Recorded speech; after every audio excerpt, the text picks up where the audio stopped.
Hello everybody, welcome back to my channel. जैसा कि हम सभी लाइब्रेरी की जो वैकेंसी आने वाली थी उसका प्रिपरेशन करना स्टार्ट किए थे, जिसमें मैं आप लोगों को लाइब्रेरी एंड इंफॉर्मेशन साइंस के जो प्रीवियस ईयर्स के क्वेश्चंस पेपर्स थे उसे मैं सॉल्व करवा रहा था। तो आज उसका नेक्स्ट वीडियो मैं लेके आया हूँ। अगर आप इस चैनल पर नए हैं तो चैनल को सब्सक्राइब और शेयर करना मत भूलिएगा। तो स्टार्ट करते हैं आज के इस इम्पॉर्टेंट सेशन को।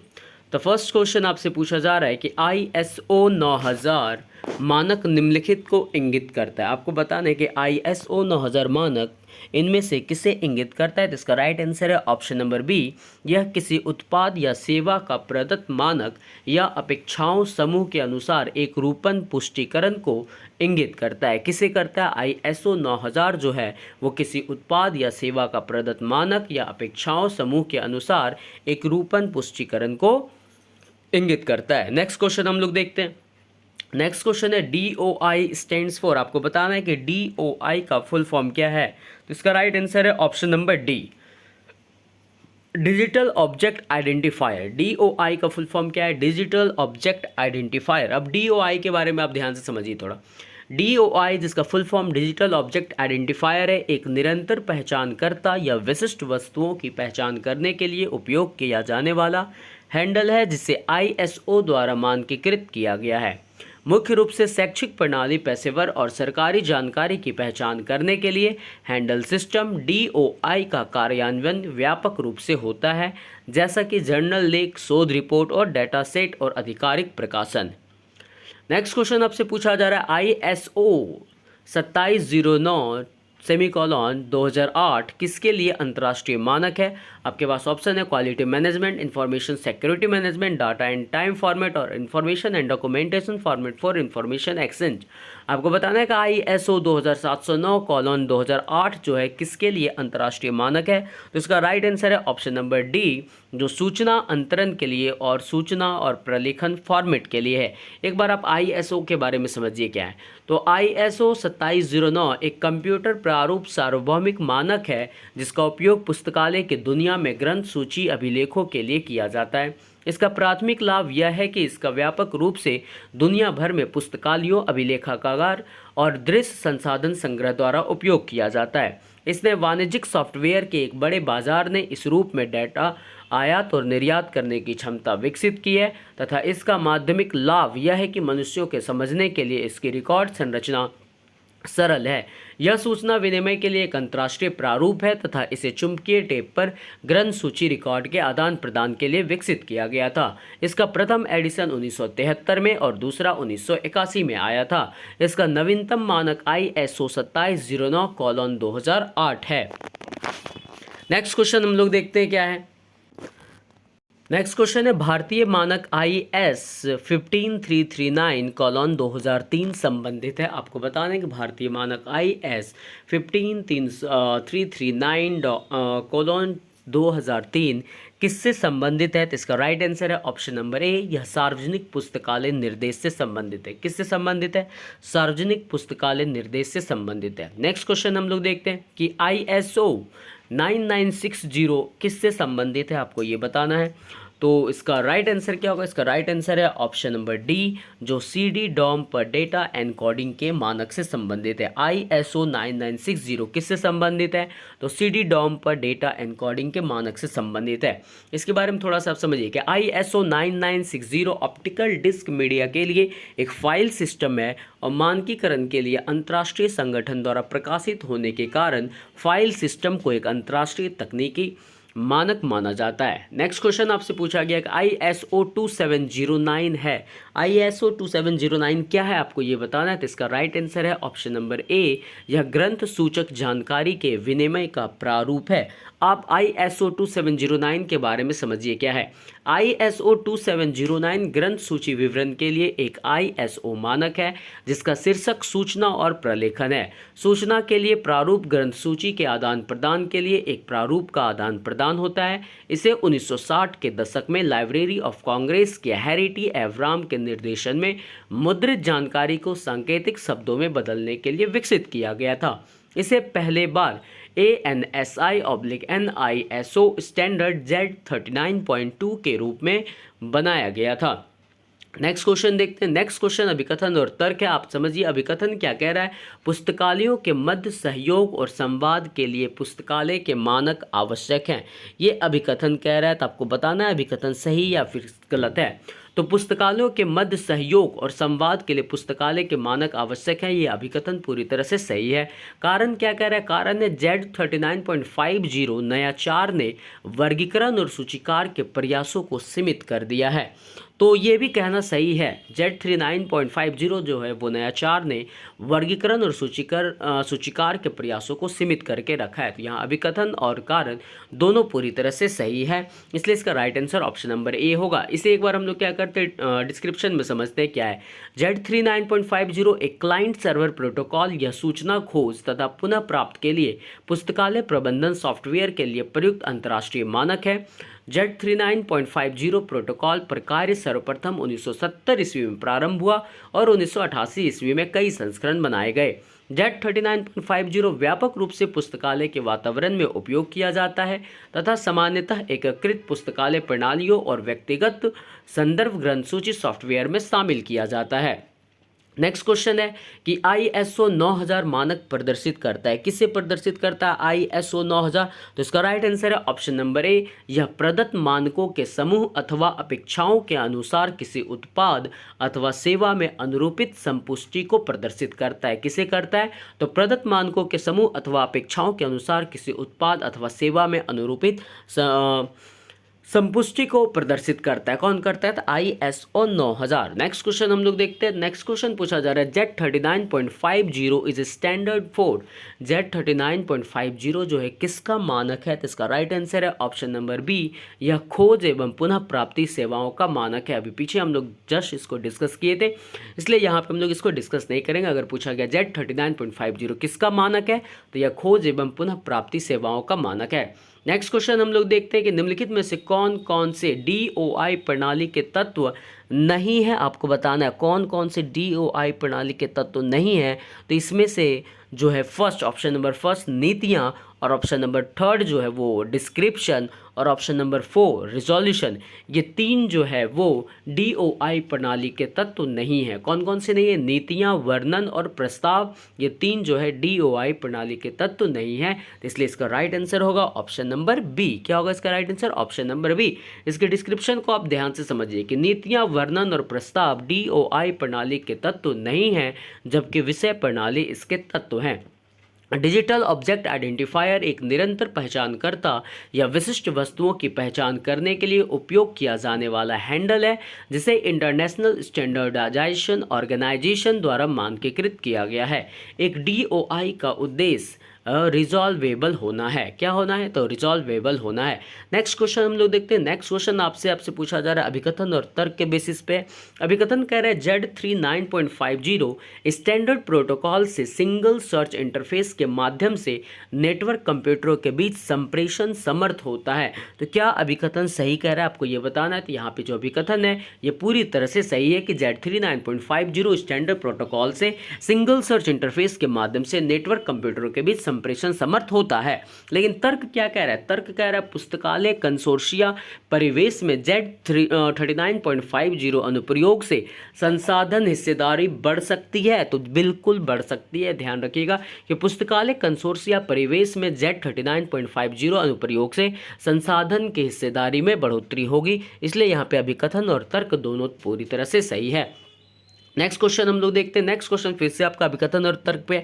अभिकथन कह रहा है ISO 2709:2008 अभिलेख संरचना और समीक्षा आरूप में रिकॉर्ड लेबल, निर्देशिका, डेटा फील्ड और रिकॉर्ड पृथक्कारक होते हैं। आपको ये बताना है कि क्या ISO 2709:2008 अभिलेख संरचना और समीक्षा आरूप में रिकॉर्ड लेबल, निर्देशिका, डेटा फील्ड और रिकॉर्ड पृथक्कारक होते हैं। तो हाँ, अभिकथन ये पूरी तरह से सही कह रहा है। इसको आप ध्यान रखिएगा। ISO 2709 मार्क का उप समूह है। क्या ये ISO 2709 मार्क का उप समूह है? तो ये 2709 जो है मार्क का उप समूह नहीं है। कारण जो दिया हुआ है वो पूरी तरह से गलत है। आप ध्यान रखिएगा, ये मार्क समूह नहीं है। इसलिए यहाँ पे क्या होगा? ऑप्शन नंबर ए सिर्फ सही होगा और आर गलत होगा। इस हिसाब से आप देख लीजिएगा, ऑप्शन नंबर ए दिया हुआ है कि ए सत्य है परंतु आर गलत है, इसलिए right answer option number A होगा। नेक्स्ट क्वेश्चन की ओर हम लोग देखते हैं कि OSI प्रतिरूप की कौन सी सतह नेटवर्क तथा भौतिक के बीच अवस्थित है? जिसका राइट आंसर है ऑप्शन नंबर ए, डाटा लिंक। डाटा लिंक जो है वो OSI प्रतिरूप की कौन सी सतह है? तो डाटा लिंक सतह जो है वो नेटवर्क तथा भौतिक के बीच अवस्थित है। आपके डिस्क्रिप्शन में ये दिया हुआ है कि OSI प्रतिरूप की डाटा लिंक सतह है जो नेटवर्क और भौतिक के बीच अवस्थित है। नोट में आपको ध्यान रखना है कि OSI model ISO international standard organisation के द्वारा 1984 में विकसित किया गया। OSI मॉडल के 7 चरण निम्न होते हैं। कितने चरण है? 7 चरण है। पहला है एप्लीकेशन लेयर, दूसरा है प्रेजेंटेशन लेयर, तीसरा है सेशन लेयर, फिर है ट्रांसपोर्ट लेयर, फिर नेटवर्क लेयर, फिर है डाटा लिंक लेयर और फिर है लास्ट आपका है फिजिकल लेयर। इन 7 चरण को आप याद रखिएगा, एग्जाम में पूछा जा सकता है। नेक्स्ट क्वेश्चन क्या है? नेक्स्ट क्वेश्चन आपको अरेंज करना है कि यहाँ जितने भी दिए हुए सूचना संगठन के विस्तृत संदर्भ में विकसित निम्नलिखित अंतर्राष्ट्रीय मानकों को उनके विकास के वर्ष के अनुसार व्यवस्थित कीजिए। आपको बताना है कि ISO 999 कब आया, 2788 कब आया। इस क्वेश्चन को सॉल्व हम लोग क्या करेंगे, डायरेक्ट आपको आंसर पे लेके चलते हैं क्योंकि इसमें ईयर्स को याद रखना होगा। तो ISO 214 जो है सबसे पहले होगा, फिर ISO 5963 होगा, फिर ISO 2788 होगा, फिर ISO 999 होगा। क्यों होगा? तो ये सूचना संगठन के विस्तृत संदर्भ में विकसित अंतर्राष्ट्रीय मानकों को उनके विकास के वर्ष के अनुसार व्यवस्थित है। क्योंकि अब इसके विकास को हम लोग देखते हैं कब हुआ, तो उनके वर्ष अकॉर्डिंग टू विकिपीडिया माना जाता है कि ISO 999 का जो विकास हुआ वह 1996 में हुआ, ISO 214 का विकास 1976 में हुआ और ISO 2788 का विकास 1986 में हुआ और ISO 5963 का विकास 1985 में हुआ। आप यहाँ पे ईयर्स याद रखिएगा, ये क्वेश्चन इजी वे में सॉल्व हो जाएगा। नेक्स्ट क्वेश्चन हम लोग देखते हैं कि निम्नलिखित में से कौन सा प्रोटोकॉल मानक है। आपको बताना है इनमें से कौन सा जो है प्रोटोकॉल मानक है। तो इसका राइट आंसर होने वाला है ऑप्शन नंबर डी, जहाँ पे सिर्फ A, B और D जो है वो प्रोटोकॉल मानक है। Z39.50 एक प्रोटोकॉल है और Z39.71 जो है ये भी एक प्रोटोकॉल है और Z39.81 जो है वो भी प्रोटोकॉल मानक है। इसके डिस्क्रिप्शन को आप थोड़ा ध्यान से समझिए, क्या कहता है इसका डिस्क्रिप्शन। Z39.50, Z39.71 और Z39.81 प्रोटोकॉल मानक है। यह मानक ANSI/NISO के द्वारा प्रदान किया गया। जब Z39.50 यह एक अंतर्राष्ट्रीय मानक क्लाइंट सर्वर है और Z39.71 यह वर्जन 2006 में आया था जो OCLC का मदद करता है और AACR2 में इसका प्रयोग किया जाता है। Z39.81 वर्जन 2001 में आया और इनका प्रयोग सर्कुलेशन इंटरचेंज में किया जाता है।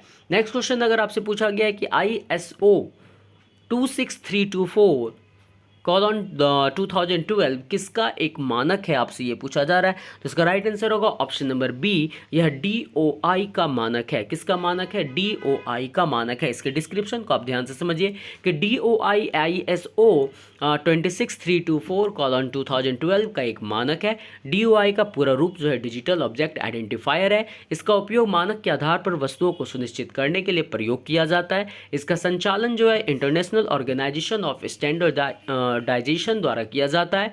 अन्य इस प्रकार है कि RFID का फुल फॉर्म है रेडियो फ्रीक्वेंसी आइडेंटिफायर होगा यहाँ पे। इसका उपयोग पुस्तकालयों में डिजिटल रूप से पुस्तकों का आदान प्रदान से संबंधित है। इससे पुस्तक चोरी की संभावना नहीं होती है। डबलिन कोर वेब के लिए एक डिजिटल लाइब्रेरी कार्ड कैटलॉग बनाता है। यह 15 मेटाडाटा एलिमेंट द्वारा बना होता है। इंटर लाइब्रेरी ट्रांजैक्शन के अंतर्गत पुस्तकालयों में पुस्तक का लेन देन से संबंधित कार्य किए जाते हैं। किसके द्वारा? तो इंटर लाइब्रेरी ट्रांजैक्शन के अंतर्गत। नेक्स्ट क्वेश्चन आपसे पूछा जा रहा है ISO 2018 मानक किससे संबंधित है, आपको ये बताना है। तो इसका राइट आंसर होगा ऑप्शन नंबर बी, यह अंतर्राष्ट्रीय मानक पुस्तक संख्या से संबंधित है। ISO 2018 मानक किससे संबंधित है? यह अंतर्राष्ट्रीय मानक पुस्तक संख्या से संबंधित है। एक बार इसके डिस्क्रिप्शन को आप देखिए क्या कह रहा है। ISBN जिसका full form international standard book number है। मानक ये ISBN मानक जो है वो ISO 2018 से संबंधित है। ISBN 2003 में 10 अंकों का प्रयोग किया जाता था, जबकि 2007 से 13 अंकों का प्रयोग होने लगा है। ISBN RRNA के द्वारा प्रतिपादित होता है। इसकी अब मुख्यालय 2011 में नई दिल्ली कर दिया गया है। ISSN यह 8 अंकों की संख्या वितरित करती है जो पीरियोडिकल के लिए प्रयोग किया जाता है। इंटरनेशनल टेक्निकल रिपोर्ट नंबर देश की ओर संकेत करता है। International standard for patents number का प्रयोग देश में कोई भी खोज या शोध जो पहली बार आता है उसके लिए ISPN नंबर ISPN द्वारा नंबर प्रदान किया जाता है। इस चीज़ को आप रिकॉल कीजिएगा। नेक्स्ट क्वेश्चन क्या है कि पुस्तकालयों से संबंधित भारतीय मानकों के लिए उत्तरदायी समिति का नाम क्या है, आपको ये बताना है। तो इसका राइट आंसर है ऑप्शन नंबर बी, MSD5 है। पुस्तकालयों से संबंधित भारतीय मानकों के लिए उत्तरदायी समिति का नाम क्या है, तो समिति का नाम है MSD5 है। इसके डिस्क्रिप्शन को देखिए तो MSD5 समिति पुस्तकालयों से संबंधित भारतीय मानकों के लिए उत्तरदायी है। MSD5 का पूर्ण रूप क्या है, तो मैनेजमेंट एंड सिस्टम डिविजन्स है। यह एक प्रकार की public safety standards of India है। नेक्स्ट क्वेश्चन हम लोग देखते हैं, निम्नलिखित में से किस मेटाडाटा सेट को GSDL में पूर्व परिभाषित नहीं किया गया, आपको ये बताना है। तो इसका राइट आंसर है option number B, PREMIS, PREMIS को नहीं किया गया। PREMIS जो मेटाडेटा सेट है इसको GSDL में पूर्व परिभाषित नहीं किया गया है। अब इसके डिस्क्रिप्शन को एक बार आप ध्यान से समझिए क्योंकि लगभग क्वेश्चन इसी से रिलेट करके आएंगे। PREMIS मेटाडाटा सेट को GSDL में पूर्व परिभाषित नहीं किया गया है, जबकि AGLS, डबलिन कोर, RFC 1807 और NZGLS को GSDL में पूर्व परिभाषित किया गया है। ये 4 GSDL के ओपन सोर्स सॉफ्टवेयर हैं। GSDL का पूरा नाम green stone digital library software है और प्रेमिस का फुल फॉर्म है प्रिजर्वेशन मेटाडेटा इम्प्लीमेंटेशन स्ट्रेटजीज है, अर्थात संरक्षण मेटाडेटा कार्यान्वयन रणनीतियां हैं। वास्तविक डिजिटल मेटाडेटा मानक है। डिजिटल परीक्षण मेटाडाटा उन सूचनाओं को परिभाषित करता है जो भविष्य में किसी न किसी रूप में उन्हें सुलभ रखने के लिए डिजिटल वस्तुओं के दीर्घकालीन प्रयोग सुनिश्चित करने के लिए आवश्यक है। नेक्स्ट क्वेश्चन हम लोग देखते हैं, तो OCLC ने किस वर्ष में ब्लू रे डिस्क पर वर्ल्ड कैट जारी किया था, आपको ये बताना है। तो इसका राइट आंसर है ऑप्शन नंबर ए, 2008 में किया था। OCLC जिसका full form online computer library centre है, इसने 2008 में ब्लू रे डिस्क पर वर्ल्ड कैट जारी किया था। ब्लू रे डिस्क एक हाई क्वालिटी की CD होती है जिसमें डाटा को संग्रहित किया जाता है। वर्ल्ड कैट क्या है, तो वर्ल्ड कैट एक संघ सूची है जो 107 देशों में 15,600 पुस्तकालयों के संग्रह को आइटम करता है जो OCLC वैश्विक सहकारी में भाग लेते हैं। यह OCLC INC द्वारा संचालित है। सदस्यता देने वाले सदस्य पुस्तकालय विश्व के डेटाबेस, दुनिया के बड़े ग्रंथ सूची डेटाबेस को सामूहिक रूप बनाए रखते हैं। वर्ल्ड कैट की शुरुआत 21 जनवरी 1998 में 13 भाषाओं की गई। इनका संचालक online computer library centre OCLC के द्वारा होता है। नेक्स्ट क्वेश्चन हम लोग देखते हैं, निम्नलिखित में से प्रशासनिक मेटाडेटा का जो भाग नहीं है उसे चिन्हित कीजिए। आपको बताना है इसमें से कौन सा भाग जो प्रशासनिक मेटाडेटा का भाग नहीं है। तो इसका राइट आंसर है option number C, relationship data जो है वो प्रशासनिक मेटाडेटा का भाग नहीं है। तो प्रशासनिक मेटाडेटा का भाग है कौन कौन, उसके बारे में आप देखिए क्या है। रिलेशनशिप डाटा प्रशासनिक मेटाडाटा का भाग नहीं है, जबकि सूचना अर्जन, फाइल की विशेषताएं और सूचना प्रयोग में प्रशासनिक मेटाडेटा है। मेटाडेटा क्या होता है, तो वह डेटा है जो अन्य डेटा के बारे में जानकारी प्रदान करता है। दूसरे शब्दों में डेटा के बारे में डेटा है। कई विशिष्ट प्रकार के मेटाडेटा मौजूद हैं जिसमें आपका है वर्णनात्मक मेटाडेटा, संरचनात्मक मेटाडेटा, प्रशासनिक मेटाडेटा, संदर्भ मेटाडेटा और सांख्यिकी मेटाडेटा शामिल है। प्रशासनिक मेटाडेटा क्या है, तो किसी संसाधन को प्रबंधित करने में मदद करने के लिए सूचना है, जैसे संसाधन प्रकार, अनुमतियां और इसे कब और कैसे बनाया गया था, यह प्रशासनिक मेटाडेटा तय करेगी। नेक्स्ट क्वेश्चन पूछा है, निम्नलिखित में से OCLC सेवाओं की पहचान करें। इसमें आप बताइए OCLC सेवाओं की पहचान करना है, कौन सी इसमें OCLC के द्वारा सेवाएं दी जाती है। तो इसका राइट आंसर है option number D. Option number D क्या है, यहाँ पे कुछ कोड दिए हुए, कौन कौन सा है, थर्ड एंड फोर्थ। थर्ड में क्या है, फर्स्ट सर्च एंड फोर्थ में आपका क्वेश्चन पॉइंट। निम्नलिखित में से OCLC की सेवाओं की पहचान कीजिए। तो OCLC की सेवाओं में क्या क्या आ जाएगा, तो फर्स्ट सर्च आएगा और क्वेश्चन पॉइंट आएगा, यानी option number third and fourth इसका सही होगा जो दिया हुआ है ऑप्शन नंबर डी में। इसके बारे में आप समझिए कि फर्स्ट सर्च और क्वेश्चन पॉइंट ये OCLC online computer library centre की सेवाएं हैं। और इन्फोपोर्ट क्या है, इसके समझिए इन्फोपोर्ट क्या है, तो इन्फिलिनेट सेंटर इन्फोपोर्ट के माध्यम को बढ़ावा देता है। हालांकि MIMAS UK द्वारा विकसित एक प्रसिद्ध विषय प्रवेश द्वारा इंस्टीट्यूट का उपयोग करता है और बढ़ावा देता है। पोर्ट सभी भारतीय विद्वानों की सामग्री के लिए एक व्यापक प्रवेश द्वार के रूप में सेवा करने के लिए डिजाइन विकसित किया गया है। इन्फोपोर्ट परीक्षण और मूल्यांकन की एक विस्तृत प्रक्रिया के माध्यम से खुली पहुंच में उपलब्ध विविध विषयों पर भारतीय मूल के ऑनलाइन संसाधनों को सूचीबद्ध करता है। OJAS और इनफ्लिबनेट की गतिविधि, OJAS क्या है? तो यह इनफ्लिबनेट की गतिविधियां हैं जो विश्वविद्यालयों और उनके ओपन एक्सेस पत्रिकाओं को होस्ट करने के लिए शोधकर्ताओं और शोधकर्ताओं के लिए एक मंच है। नेक्स्ट क्वेश्चन हम लोग देखते हैं क्या है। नेक्स्ट क्वेश्चन है Dublin core metadata element set version 1.1 में शामिल है। 1.1 में कौन शामिल है आपको ये बताना है। तो इसका राइट आंसर है ऑप्शन नंबर 15 तत्व। Dublin core metadata element set version 1.1 में 15 तत्व शामिल हैं। कितने तत्व शामिल है? 15। Dublin core metadata element set DCMES जिसका शॉर्ट फॉर्म है, इसके संस्करण 1.1 में 15 मेटाडेटा तत्व शामिल है। जो क्या क्या है उन्हें आप देखिए। पहला है योगदानकर्ता, दूसरा है कवरेज, फिर निर्माता, दिनांक, विवरण, प्रारूप, पहचानकर्ता, भाषा, प्रकाशक, संबंध, अधिकार, स्रोत, विषय और शीर्षक, और फिर लास्ट है आपका प्रकार। ये सारे 15 तत्व जो है आपका Dublin core metadata element set में इस्तेमाल होते हैं। नेक्स्ट क्वेश्चन आपसे पूछा गया OCLC का पूर्ण रूप क्या है। काफी इजी क्वेश्चन है। OCLC का पूर्ण रूप क्या है? इसका राइट आंसर है option number B, online computer library centre. अब OCLC के बारे में आप कई बार पढ़ चुके हैं, लेकिन फिर भी मैं एक बार लास्ट आपको मैं बताता हूँ क्या है OCLC।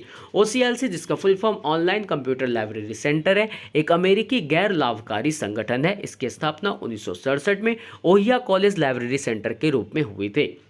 इसके संस्थापक फ्रेड किलगॉर है तथा इसका मुख्यालय डबलिन, ओहियो, संयुक्त राज्य अमेरिका है। OCLC की ऑनलाइन सेवा 1971 में शुरू की गई। OCLC द्वारा वर्ल्ड कैट संघ सूची का संचालन किया जाता है। वर्ल्ड कैट को OCLC द्वारा मुफ्त में उपलब्ध कराया जाता है। वर्ल्ड कैट में 123 देशों के 17,900 पुस्तकालयों के संग्रह का संकलन है। यह विश्व का सबसे विशाल ग्रंथ सूची डेटाबेस है। नेक्स्ट क्वेश्चन आपसे पूछा गया निम्नलिखित सूची को मिलान करना है। तो इस सूची को हम लोग क्या करते हैं, डायरेक्ट ऑप्शन से सॉल्व करते हैं कि XML क्या है, तो इसे आप W3C से मैच कीजिएगा। मेट्स क्या है, तो यह लाइब्रेरी ऑफ कांग्रेस है। यूनिकोड क्या है, तो इसकी स्थापना कौन की, तो जो बेकर किया। और कूटलिपि विद्या किसके बारे में दिया हुआ है, तो ये रक्षा संगठन है।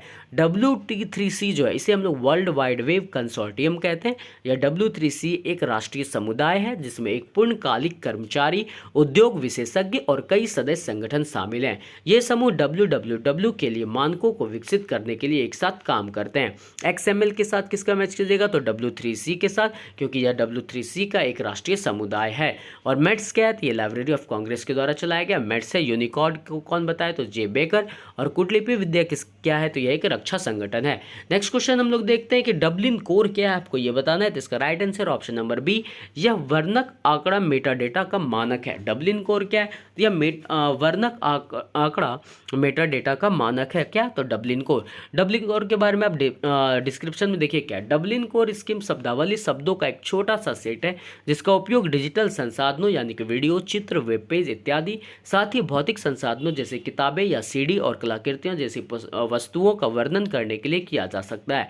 डबलिन कोर मेटाडेटा शर्तों को पूरा set Dublin core metadata initiative की वेबसाइट पर पाया जा सकता है।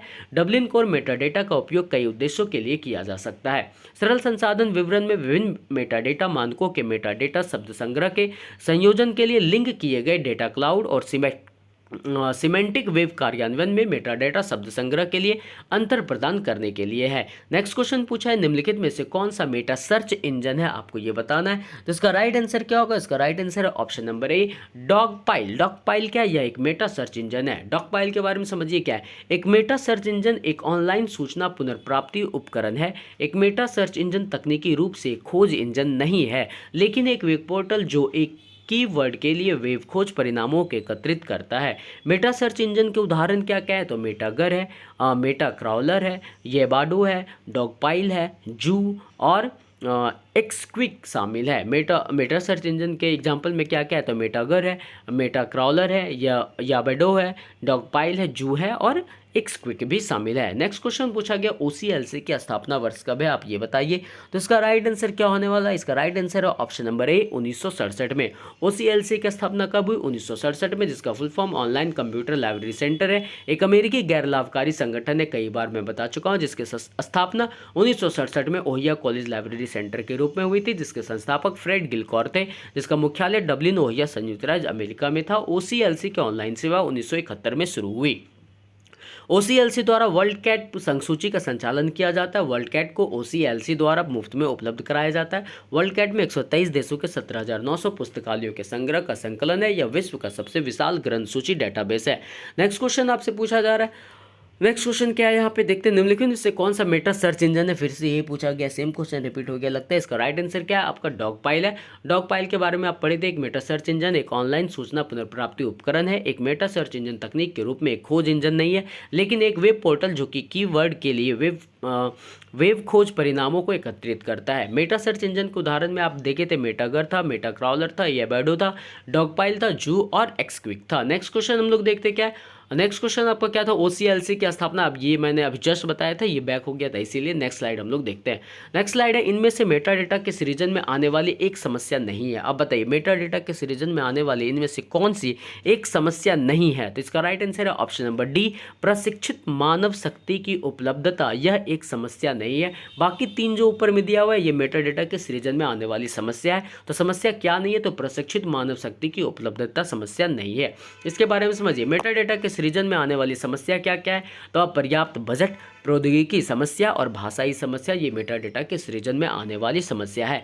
नेक्स्ट क्वेश्चन पूछा जा रहा है कि वेब जंक्शन किसका प्रोग्राम है, आपको बताना है। तो इसका राइट आंसर है ऑप्शन नंबर बी, OCLC का। वेब जंक्शन जो है वो OCLC का प्रोग्राम है। किसका प्रोग्राम है, OCLC का है। वेब जंक्शन क्या है, वेब जंक्शन मजबूत समुदायों को सत्ता देने के लिए पुस्तकालय कर्मचारियों के ज्ञान, कौशल और आत्मविश्वास का निर्माण करता है, जो जीवंत समुदायों के दिल है। आकार, प्रकार या स्थान की परवाह किए बिना सभी पुस्तकालयों को उपयोग करने के लिए OCLC रिसर्च वेब जंक्शन का कार्यक्रम निःशुल्क है। वेब जंक्शन जो है प्रत्येक माह पुस्तकालय क्षेत्र के विशेषज्ञों की विशेषता वाले लाइव वेबिनार रखता है और पुस्तकालय विशिष्ट विषयों की एक विस्तृत विविधता पर सैकड़ों लेख, संसाधन और स्वयं पुस्तक पाठ्यक्रम प्रदान करता है। नेक्स्ट क्वेश्चन क्या कह रहा है, OCLC निम्नलिखित में से कौन सा OCLC का उत्पाद और सेवा नहीं है, आपको यह बताना है। तो इसका राइट आंसर है option number D, facet publishing. Facet publishing जो है वो OCLC का उत्पाद और सेवा नहीं है।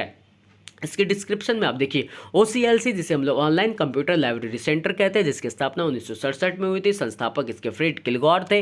मुख्यालय इसका डब्लिन ओहियो USA में। OCLC के उत्पाद और सेवा क्या क्या है वो देखिए, जरूरी है। OCLC के सेवा और उत्पाद निम्न है, वर्ल्ड कैट है, वेब जंक्शन है, डिलीवरी सर्विस है, कॉन्ट्रैक्ट कैटलॉगिंग सर्विस है, फास्ट है जिसका full form facilitated application of subject terminology है, फर्स्ट सर्च रेफरेंस सर्विस है, ऑयलस्टर डाटाबेस है, सेंडियो है, और world share inter library loan service है, वर्ल्ड शेयर मैनेजमेंट सर्विस है। ये सारे के सारे क्या हैं, तो आपका OCLC के उत्पाद के सेवा हैं। नेक्स्ट क्वेश्चन हम लोग देखते हैं। नेक्स्ट क्वेश्चन, निम्न में से कौन सा डब्लिन कोर मेटा डेटा तत्व तो नहीं है, आपको ये बताना है। तो इसका राइट आंसर है option number D, focus. Focus जो है वो डब्लिन कोर मेटा डेटा तत्व तो नहीं है। बाकी तीन जो दिया हुआ है, शीर्षक, फॉर्मेट और संबंध, ये मेटा डेटा तत्व हैं।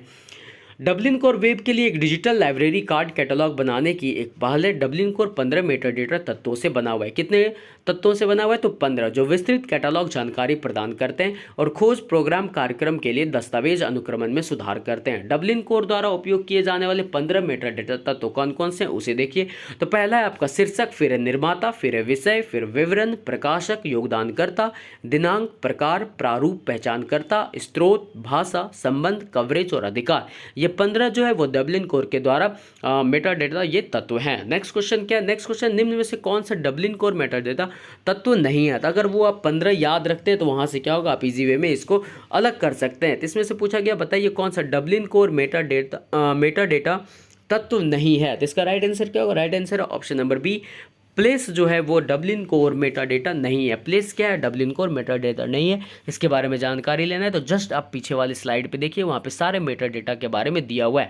नेक्स्ट क्वेश्चन पूछा जा रहा है, डब्लिन कोर मेटा डेटा में कितने तत्व हैं। तो ये बहुत ही इजी क्वेश्चन है, इसमें कितने तत्व हैं, 15 तत्व है और सारे तत्व मैंने अभी आपको बताए थे। नेक्स्ट क्वेश्चन क्या है, थैंक यू। नेक्स्ट डे आपको नेक्स्ट लाइब्रेरी के टॉपिक्स मिलेंगे इस चैनल पे। यदि आप नए हैं तो चैनल को सब्सक्राइब और शेयर करना मत भूलिएगा। Thank you.